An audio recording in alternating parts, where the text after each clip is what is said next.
السلام علیکم غامدی صاحب۔ وعلیکم السلام۔ ایک بڑے مشہور ایتھسٹ ہیں رچرڈ ڈاکنز، بایولوجسٹ بھی ہیں۔ ان کا آرگیومنٹ یہ ہے کہ ہم لوگ یہ ڈینائی نہیں کرتے کہ کوئی بھی اس یونیورس کا کریٹر نہیں ہے، لیکن ہم اس چیز پہ ابھی آرگیو کرتے ہیں کہ ہمیں اس کا پتہ نہیں ہے، کیونکہ ہم نے اس کو امپیریکلی ایکسپیرینس نہیں کیا۔ تو جب ہمیں وہ پروو ہو جائے گا تب ہم اس کو ڈیل بھی کریں گے۔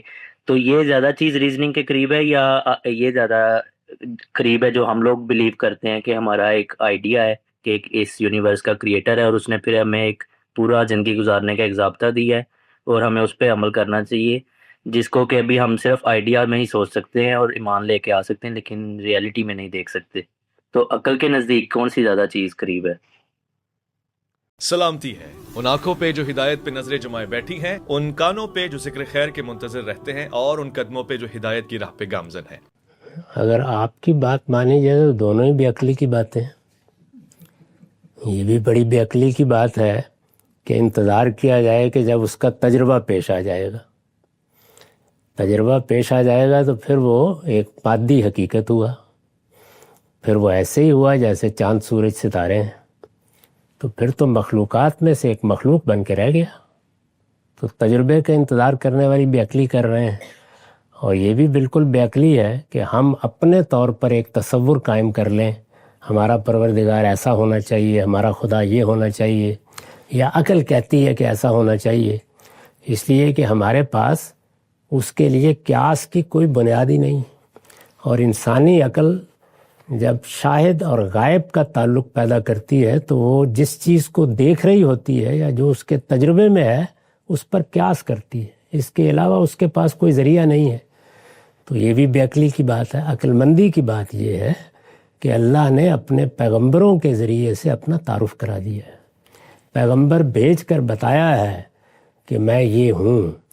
تو ہم محض کوئی عقیدہ اپنے تصورات سے نہیں قائم کیے بیٹھے، پیغمبروں کی بات کو مانا ہے اور اس کو علم و عقل سے مانگا۔ میں نے خدا پر ایمان پر جو مضمون لکھا ہے اس میں اس دونوں کے دلائل بیان کر دیے ہیں۔ ہم نے پیغمبر کی بات کیوں مانی ہے، اس کے عقلی دلائل کیا ہیں، اور ہم پیغمبر کی طرف گئے ہی کیوں ہیں، اس کے عقلی دلائل کیا ہیں۔ تو ان کو سمجھیے، یہ طریقہ نہیں ہے، دونوں طریقے بالکل بے عقلی کے طریقے ہیں۔ نہ تجربے میں خدا کو لانے کی کبھی خواہش کرنی چاہیے، وہ خدا رہے گا ہی نہیں اس کے بعد، اور نہ اپنے تصورات سے اپنے تصورات کا کوئی گڈھا بنا کے اس کو پوجنا چاہیے۔ پیغمبروں کا بتایا ہوا خدا ہے جس کی ہم پرستش کرتے ہیں۔ السلام علیکم غامدی صاحب۔ وعلیکم السلام۔ غامدی صاحب، پہلی بات تو یہ کہ میرے لیے بہت اعزاز کی بات ہے کہ آج آپ سے بات کرنے کا موقع ملا۔ آپ ہی کی وجہ سے میں نے قرآن شریف کا اردو ترجمہ زندگی میں پہلی مرتبہ پڑھنا شروع کیا، اور اس نے میری زندگی بدل دی۔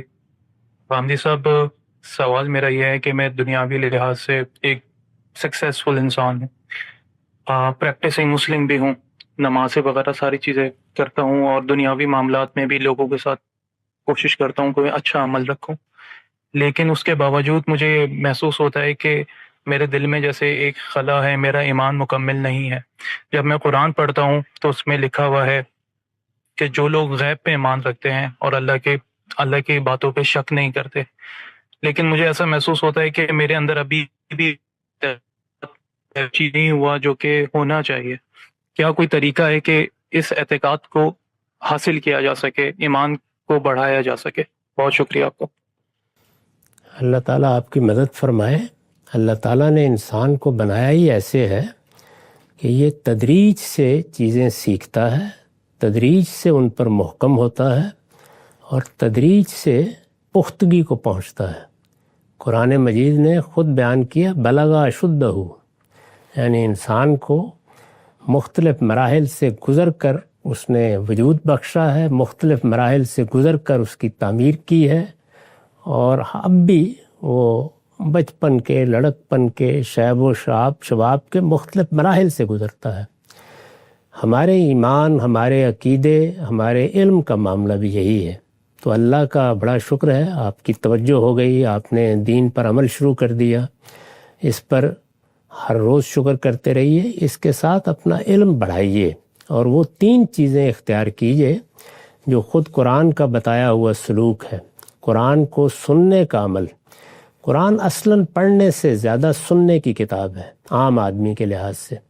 اس وقت اللہ کا بڑا کرم ہے کہ قرآن مجید بہت اچھا لوگوں نے پڑھ دیا ہے۔ آپ عربی زبان جانتے ہیں تو بہت اچھے پڑھنے والوں سے قرآن سن سکتے ہیں، نہیں جانتے تو تراجم بھی پڑھ دیے ہیں۔